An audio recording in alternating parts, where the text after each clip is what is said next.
2nd and 9, jet motion, play action off of it as they set up the screen. This is Stowers against that LSU defense. Depth at linebacker. Bernard Gooden, defensive tackle, also out for LSU. Here's 3rd down and 4.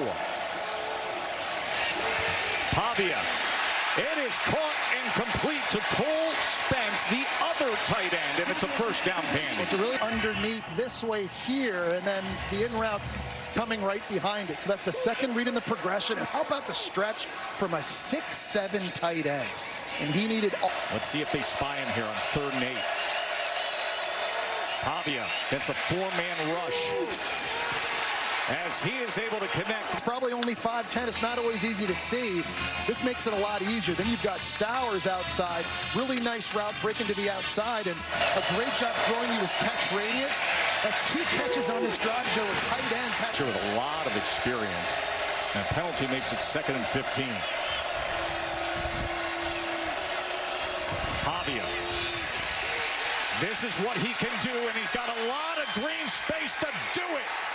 Side here, you're going to have 2 players just in this little tunnel, and right there, I mean, you could drive a truck through that. After video review, the runner was down prior to the ball crossing. Down in front of Cedric Alexander, 1st and goal. Pavia trying to do it on his own. They got to undo it, and they say yes. Touchdown, Pavia. So 20 yards on the big 2nd down run. Athletic linemen, better pass protectors. 12-yard run behind that line from Alexander. 1st down, Vandy. Play action. Diego Pavia trying to find an option. And then he'll just burn it on the outside as it. 3rd down and 6. Pavia. Pressure off the edge, but he gets to the outside of Harold Perkins, who tries to chase him, and Pavia. 2nd and 8 from midfield. Pavia sidearms it to Stowers. And his influenced the eyes. They got Sherrill over here doing this.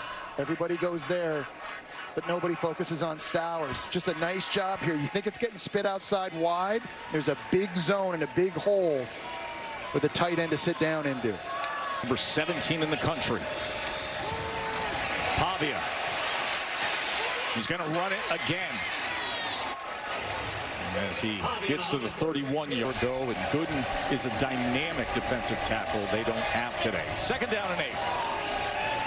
Pavia, as he goes with the shallow cross to Spence again inside the 10, looking to high hurdle his way to a 1st and goal over. Until the very last possible second. He's out here blocking against Jack Clyburn, and then he clears it. And he literally does almost hurdle Harold Perkins. He's 6'7". By the way, Joe, this has been a speed option. Oh, he doesn't pitch. Instead, he tried to go for the goal line and came up just short. Did Pavia? Oh, that play. Pavia keeps it, and Halsey's there to clean it up at the very end. Now setting up 3rd and goal, and another big set here by Vanderbilt. Because of a substitution by Vanderbilt, it gives LSU an opportunity. The referees are holding the play to allow Patrick Payton back on the field. A.J. Newberry is the single back here on 3rd and goal. Pavia going to try to do it on his own. And it looks like he was stacked up, and he is marked short here at FirstBank Stadium in Nashville. Just had our first defensive stop today from either team. And now Diego Pavia back on offense for the Doors. A 4-point lead for number 17, Vanderbilt. That is incomplete. Off the 2-minute timeout as they motion Hoskins in. Here's Pavia trying to buy extra time. And he's going to go to Alexander out of the backfield, who dives for the line to gain. He's going right. We're going that way. And this nobody is covered the running. 4th and 1. 4th down and 1. Pavia. He is sacked. That was from their own 44 as West Weeks tears him down. A stop. You see his brother Weeks there hyping him up. 33. He gets cut and gets lined up. It's a great job in the back end and coverage. There's nowhere for Pavia to go with the football. Great instincts, great closing speed by West Weeks, getting a massive sack, now giving the football back to Nussmeier in this offense, Joe, on the 36-yard line. Jesse, we just had the conversation against number 9. 39 seconds in that one timeout for Diego Pavia as he's going to launch it downfield, and he gets it complete to Sherrill. Great 7-yarder against Missouri last year, so if you can just get to the 40-yard line of LSU, you're in range. Taylor's made 16 consecutive field goals. Will he get an opportunity? Second down and 10, half a minute to play to halftime. Pavia gets it complete to Hoskins. Down in the zone, and there you go, Joe. Already, they're in field goal range of Brock Taylor. Remember, one timeout to deal with. Pavia throws it to the outside, and 17 seconds remain. Go back and look at this catch again here. Just trying to get over the middle of the field, thrown behind. And we've seen both tight ends make great catches early in this game in the first quarter. And that time, Hoskins. Great job getting two hands up. Clock will stop if you get a first down. Pavia. Remember, he does have the timeout, so he can run it. And he strides out of bounds. They're already down to the 28-yard line. Pavia on 3rd and 1. Precious last few seconds of this first. As Richardson went ahead for 12 yards.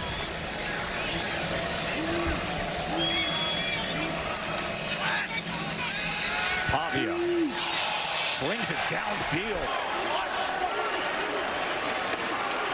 Here's Pavia on the boot. Looking for that pylon.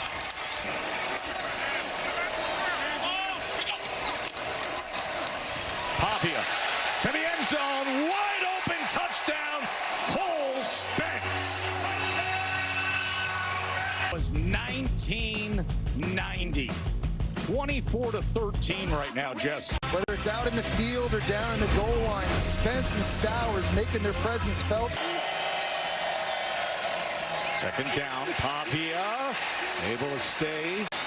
And then he pumps, and then he's going to run it himself, and he tried to leap ahead. Right. Every time number 2 takes the football, because this guy absolutely will never slide. 5'10", 207 pounds. He's just putting his body on the line. And when you hear coaches talk about how a guy galvanizes a team, when you do stuff like that, that's what helps elevate all the players around you. We talked about this team needing to stay aggressive. Don't get tight like they did in the second half against Alabama. That's a microcosm of what Clark was talking about. You see what they've done on 3rd down today. This is a 3rd and 1. Pavia is going to pull it and throw it downfield. A flag comes down as it's incomplete. Timeout and punt. They got stopped and a turnover on downs last time in this spot. It is 4th and 1. They're going for it. Here's Pavia, 4th and 1. What magic does he have left? Are you kidding me? MK Young dashing and dancing and getting a first down. Look at everybody from LSU going to the right. It's LSU. Please reset the game clock for 3 minutes, 36 seconds. 3-3-6. Jack Pyburn has got to be pulling. The 4th down conversion we saw moments ago. Now a 2nd and 13 after LSU had the dazzling 62-yard touchdown by Thomas. Pavia downfield, and it's incomplete, and a flag does. 2nd and 4. Pavia. He gets it to Sherrill, and let's see what they've scheduled today. Is great.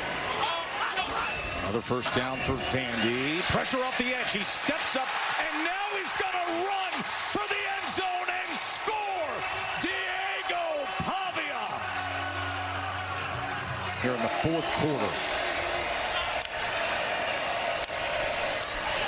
Pavia. He's going to run it, and he will slide down just beyond the 20. 2nd and 13. How do you get out of a hole? Pavia's going to run it, and he is tripped up, and that's exactly what can buy the 9 on 3rd down. Alexander is back in the game at running back as well. This is a big 3rd and 12. Pavia gets it to Alexander, and he is tackled. Another chance. Pavia, he can't go anywhere. He is tackled for a loss by Jack Pyburn.